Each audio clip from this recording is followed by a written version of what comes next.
Qalisa? Ha, yaxshi o'tiribsan onasi?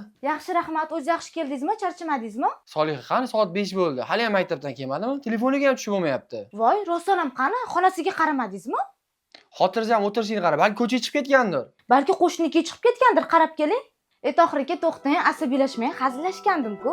Hozirgina telefonimga xabar keldi. Farzandimizni ishonchli qo'liga topshirgan bo'lsak, mana turniketdan 5 daqiqa oldin chiqib ketibdi. Turkiston maktabiga ertalab 8:30 da bolamizni topshirib ketib, kechki 5:00 da olamiz-ku. Kun davomida 3 mahal dietolog tavsiyasidagi ovqatlar, sifatli va qiziqarli darslar, bassenda suzish va boshqa sport to'garaklari ham bor. Qizimiz bu bilan band bo'ladi. Bu maktabdan keyin boshqa repetitorlarga ham berish shart bo'lmay qoldi-ku, adasi. Ishdan charchab qopsiz-da.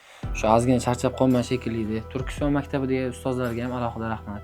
Onalar, farzandingiz Sergelida yaxshi maktabda o'qishini istasangiz, izohda plus belgisini qoldiring. Mutaxassislarimiz siz bilan bog'lanishadi.